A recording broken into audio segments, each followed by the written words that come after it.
Welcome to Creator's Edge Studio. I'm Tom Harku. And I'm John Colton. Here at Creator's Edge Studio, we talk about pop culture and things that are fun.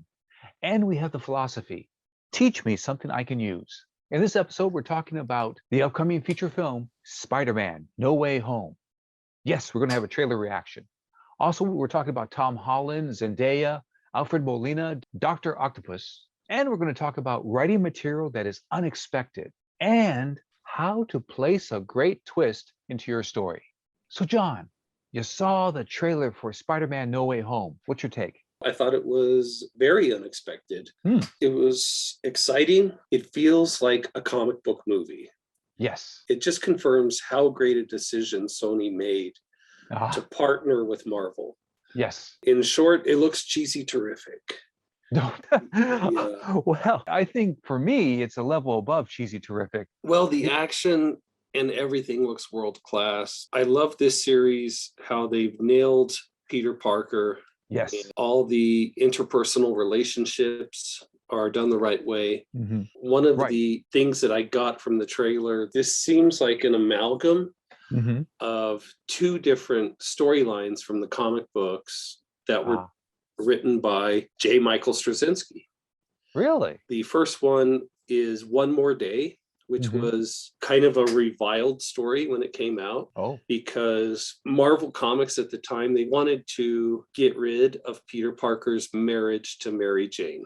And it was right after Civil War. And so in Civil War, Peter Parker went public with his identity and registered with the government. And because of that, one of his enemies had Aunt May assassinated. Oh, wow. He wanted to bring his aunt back. Right. So he made a deal with Mephisto, who is effectively the devil of the Marvel Comics universe. And the deal with the devil was, you can get your Aunt May back, but I want your marriage in return. Wow. That part of his life got erased. One thing that bugged me about the trailer, and I think you said you maybe had a different reaction to it, was I was thinking, there's no way that Doctor Strange does this. There's no way that after all that they've been through and seeing half of the universe disappear and bringing it back, that he messes with a spell that affects everyone on the planet. Right. It doesn't seem responsible. Yes. So you have a theory. This theory is kind of a spoiler alert if it turns out to be true for the film. We've only seen the trailer, so it's just a theory. Go for it. I don't have a theory. You know, I probably have 3 strong predictions for the film. Now, there has been a lot of speculation online. Is this an evil Doctor Strange, some kind of doppelganger, or is this the devil disguised as Doctor Strange? Well, there is a frame in the trailer. There's a placard that someone tried to make Peter Parker's face look like the devil. This is the theory, that perhaps Mephisto, the Marvel version of the devil, is actually pretending to be Doctor Strange. He's the one who does it. I don't think so. But it does seem to be inspired by the Straczynski graphic novels. So maybe anything's possible. They labeled it a teaser. I think there's a whole lot more when the first trailer drops that's really going to blow people away. Because I don't think the motivation was strong enough. And there's something they're not showing us, because in the book, his Aunt May dies. Right. You know, and that is the catalyst for him seeking magical help. Right. And so I think there's something stronger going on that's really going to motivate Peter to seek this answer. And also it's going to be a motivation for Doctor Strange to want to help him. Got it.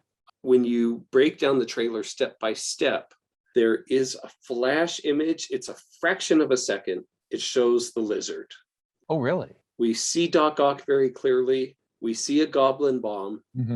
We also see a lightning bolt, which could mean Electro. It's already been released. Electro's there. And it seems like there's some sand. It could be Sandman. With multiverse, you can bring anybody back. Right. So you could see the Vulture again. You could see Mysterio. I want to talk about 3 people pretty quick here. I must say that Tom Holland is my favorite Spider-Man in terms of what I appreciate. I'm good with Zendaya too. I think she Mhm. has pushback kind of energy. The Tom Holland Peter Parker, who's kind of sweet, and then you got Zendaya, who's got an edge to her. So it feels good. It feels like a match for a couple. And I must say, I was just totally enthusiastic to see Alfred Molina back as Dr. Octopus. Oh, fantastic. And when he just simply says, "Hello, Peter." And I don't think he's saying hello to Tom Holland. I think he's saying hello to Tobey Maguire because that's his Peter Parker. We've talked about all kinds of possible configurations for the movie, and something will be unexpected. The idea about the motivation actually being the death of Aunt May, that feels so on point. You mentioned that Straczynski wrote that in a Spider-Man graphic novel. I completely believe that because he's really good at feeling, he's really good at structure, and I could really see that. Now, speaking of structure, I want to talk about writing material that is unexpected. When you think about putting in something unexpected, that's excellent because if you have a hero, they have a plan, they fulfill the plan, and the movie's over, what have you done? Not much. But if they have a plan and it gets destroyed, something goes wrong and it's unexpected, now you have a movie or you have a story because now they have to react. They've got to adapt. They've got to be stronger. They got to be smarter. And so that's why the unexpected is very important. But when you and I are writing screenplays, I always like to say, what does that buy you? So the two questions are, what is unexpected? And then the second question is, what does that buy you? Because if you do something unexpected, you can do something unexpected like The Last Jedi and have Luke Skywalker throw away the lightsaber. That bought a lot of pissed off fans. That's what it bought. Yeah, I think you always want to have some type of unexpected twist. Mm-hmm. But even with twists, Mm-hmm. you have to be true to character. Ah, excellent. You can't have a twist in the movie where Peter Parker becomes a homicidal maniac and goes on a murder spree. Yeah. That would be a twist that nobody saw coming and everyone would hate. Yes. There it is. I think in general, there's two types of twists. The first one I would call a Twilight Zone twist or an M. Night Shyamalan twist, Okay. where the whole story is actually something different than what you thought while it was going on. Okay. And this was wonderfully achieved with the first Planet of the Apes movie. Right.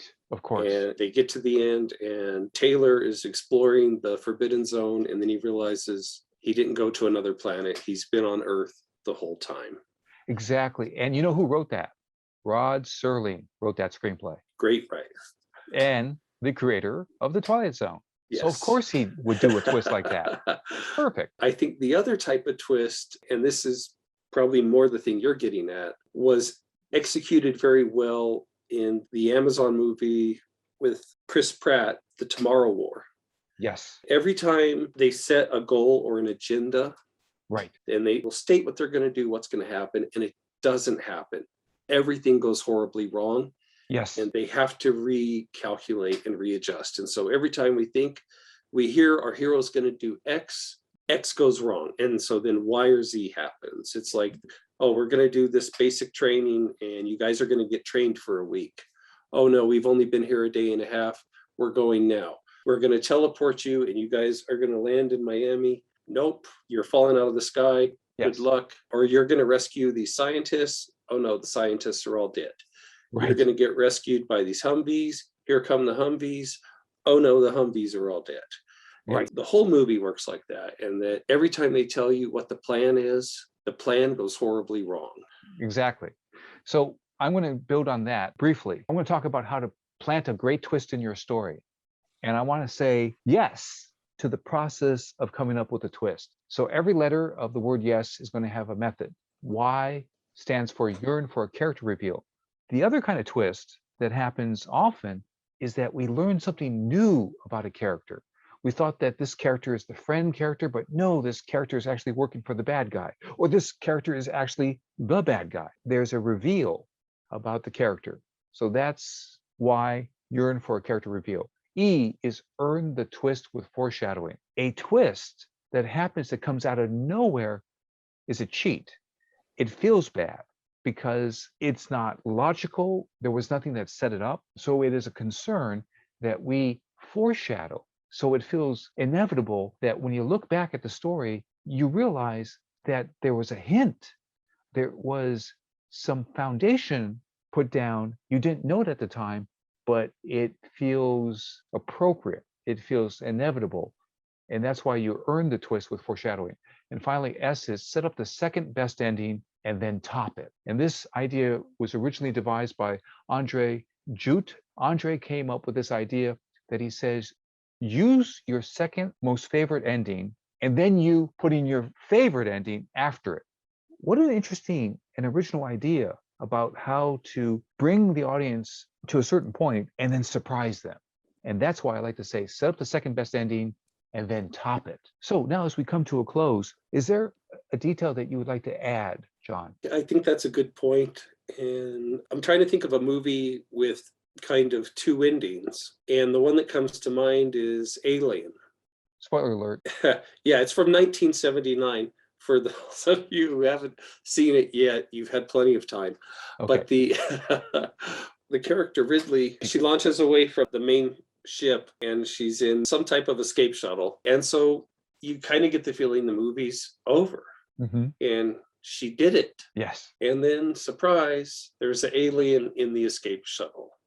Right. I just think that's a really solid example of what you're talking about there. That ending would have been good. That was a good ending. Right. But then they added a great ending. Yes, exactly what I said. Set up the second best ending, then top it. We covered some really good material. We talked about what is unexpected. You need to think about my question, what does that buy you? I also shared the details about a twist, yearn for a character reveal, earn the twist with foreshadowing, set up the second best ending, then top it. Thank you, John. Thank you, Tom. So thanks for listening to our show. We're so glad that I think you had a cue there, John. And if you like easy access to the latest videos, become a subscriber and you'll get notifications of new uploads and new videos. That was certainly formal there, John. Well, Okay. I'm a big fan.